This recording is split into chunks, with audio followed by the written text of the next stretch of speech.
Here we are at Robinson's Arch, which you can see behind me. This is the western wall, and we've gone through all the evidence of how this is a Roman fortress and for Antonia. And many of you have asked, well, if this is the case, if the evidence suggests it, why don't the Jews just, build the temple in the proper location? Well, the prophecies speak to the fact that this actually would happen, that the third temple that they would build would actually be on a Roman fortress. Okay, let's look at the Word of God right away, guys. And first, let's go to Matthew 24:15. When therefore you shall see the abomination of desolation spoken of by Daniel. By who? Daniel, the prophet, stand in the holy place. What's the holy place? The holy place is 20 by 40 cubits. It's a portion of the temple. Okay, and if we go to Daniel, the prophet, chapter 11, verse 31, this is the English Standard Version. Forces from him shall appear and profane the temple. There will be a temple and fortress, or the temple fortress. So this is saying that the temple, the third temple, the place of the abomination that makes desolate, will be on a Mikdash, sanctuary, temple, okay, mazot, which is strength or fortress. That's what the original Hebrew says, okay? So we have, it will profane the temple, fortress, and shall take away the regular burnt offering, and they shall set up the abomination that makes desolate. That's Daniel chapter 11, verse 31, clearly giving us a Mikdash temple on a fortress. Okay, Daniel 9:27, 1 week shall be established a covenant with many. In the midst of the week, sacrifice and drink offerings shall be taken away on the temple, the abomination of desolations, and the time of the end shall be put to desolation. So, of course, there has to be a temple. It has to have a holy place. We have shown you through this western wall, okay, all the way, say, Son of Man, dig in the wall. So we've shown you many things. We'll have clips in the end of the video of what we've seen. But there's a third temple, Sanhedrin synagogue, that's already built. But there would also be something on top here, okay? And this is what it says everywhere. 2 Thessalonians 2:4, who opposes and exalts himself above all that is called God is worship, so that he sits in the temple of God, showing himself that he's God. So this is the son of perdition. Okay, so where is that? The fortress, the temple fortress. So we can clearly see from Daniel that the third temple will be built on a fortress. Now, of course, we have the Lord Jesus saying, when you shall see these things happen, know that the time is near, okay? So here we are at the fortress.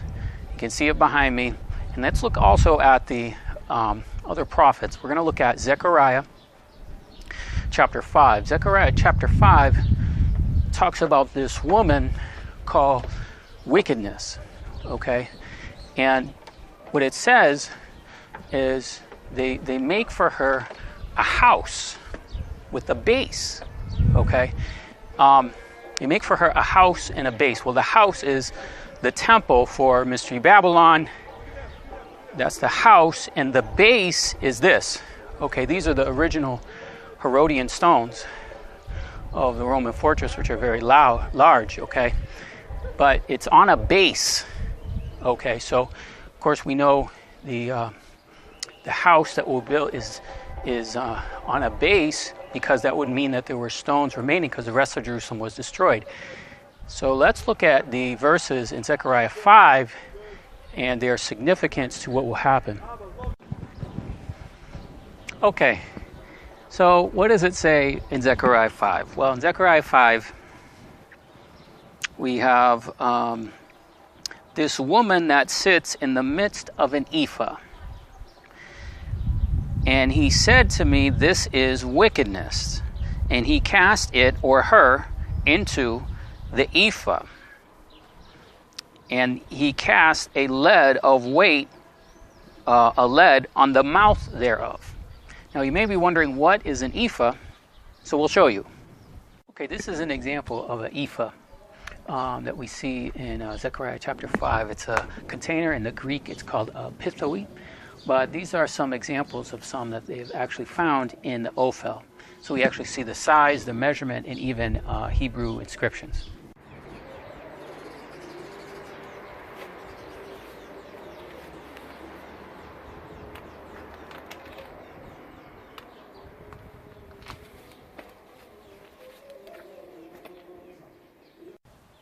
Okay, again, Zechariah chapter 5. This is a woman that sits in the midst of the ephah.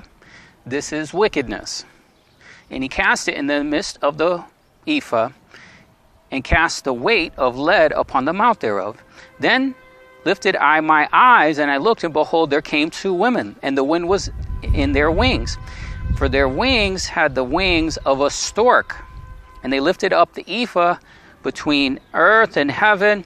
Then said I to the angel that talked to me, where do they go to bear the ephah? And he said unto me, to build it a house in the land of Shinar, which is also a name for Babylon. And it shall be established and set there upon her own base.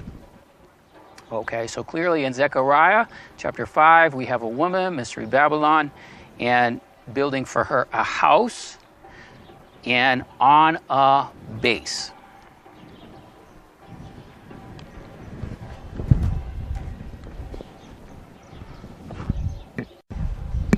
Okay, so what else do we have to tell us about the fact that this house will be built, okay, on the wrong place, not in the original location of the temple?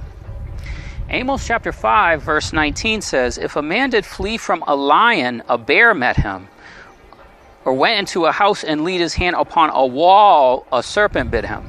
Okay, so what is this? This is the beast of Revelation. It talks about the mouth of a lion, I think it's the feet of the bear, and the dragon gave its power and its seat. Okay, you have offered unto me sacrifices and offerings in the wilderness 40 years, O Israel. Verse 25. You have bore the tabernacle of Moloch, Chun, your images, to the star of your God, which you made unto yourself. So it's talking about building a tabernacle, and clearly we can see the elements of the beast in Revelation 13.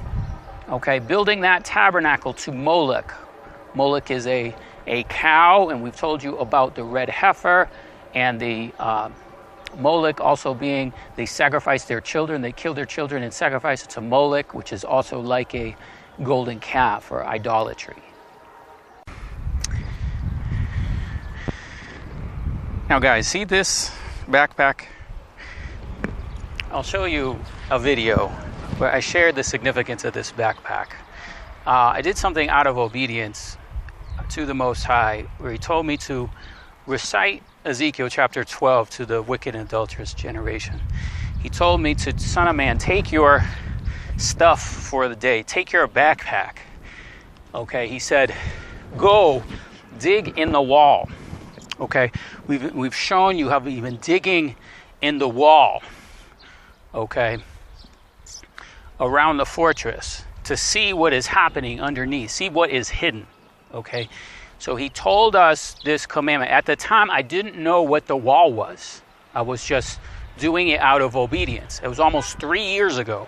Okay, but he said, son of man, take your backpack. This is the very backpack I was wearing. I'll put a link in the description field for the video. Okay, so sometimes you just do things by faith, and the Most High was faithful to bring me to this place based on declaring that Ezekiel chapter 12 verse. Okay, so now I know what the wall is. I was taken to the wall. I saw the seat of Satan. We showed you that. We showed you the synagogue of Satan. Okay, son of man, dig in the wall. So we've had to dig in the wall. We've had to, look at what's happening, not obvious, underground. We've had to research. We've had to study many things. But many of you just think I'm just another talking head on YouTube. And I'm just telling you, man, God is faithful. He has brought me to this place for such a time as this to dig in the wall. So 3 years ago, almost 3 years ago, he had me do that prophetic declaration. Take your backpack, okay? Now here you can see the enormous size of some of the stones. Here, this is the southern portion of the wall of the Roman fortress, and it's enormous. You can see my hand lifting up how large they are going down to here. And we have many more even larger than this that we can show you by the western wall as we go underneath. But guys, this is a fortification that has withstood all this time. And, you know, look at this stone. He said no stone will be left turned on another, okay? And there are enormous stones that we have on the southern portion, the western portion, and also the eastern portion. Here we are by Robinson's Arch. The stones, highly damaged from the stones there and the tower. Son of man, dig in the wall.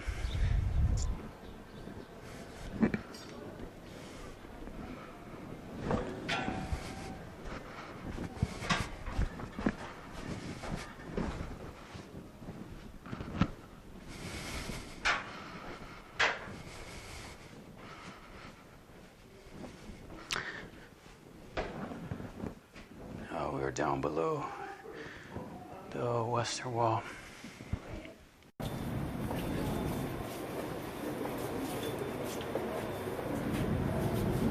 Who asked me about the round? Come here. This is a pomegranate. I don't know what Gershon spoke to, but this is a pomegranate. This is the ark that holds the Torah scroll. It's made of Hebrew letters all around.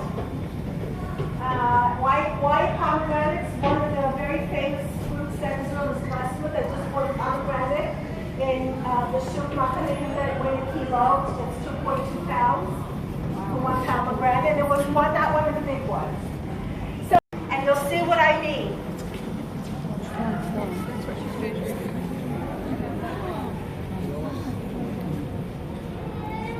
That is one stone of the western wall. It measures 13.5 meters in length. In its completed state, the height is 3 meters. The depth is about 4 meters, 4.5 meters. The weight of the stone, 570 metric tons. That's what I learned.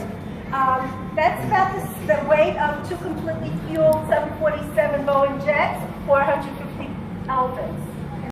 Another huge Herodian stone we can see here, and it's really hard to get in video the scope of the enormous size of these particular stones. We know that the first one is 40 feet, and then this one we would have to measure. It's almost the same size. Okay, we're running along the western wall. We have Herodian stones, and they're moving. There's a couple centimeters, and they're recessed. And we're now presently under the Muslim quarter above us.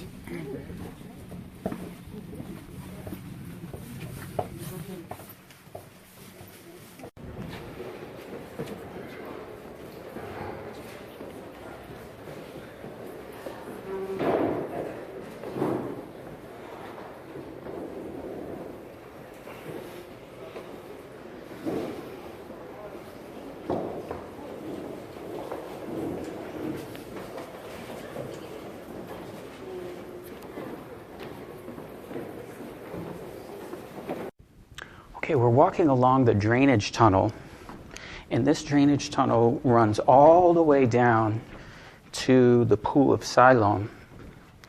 And it goes from the corner, we're presently at the south and western corner of the fortress, walking down, and we do have a drainage channel, which would take the drainage and everything from up above and route it down below. All the way down at the bottom, of the city of David. Okay, so this is this drainage channel, and above us was a road, and it's called the Herodian Road. Okay, so what have we learned? We've learned that God is faithful. I'm very grateful to be here, to do these messages, to have the Word of God be fulfilled. We've also learned that the prophets spoke of a third temple being built.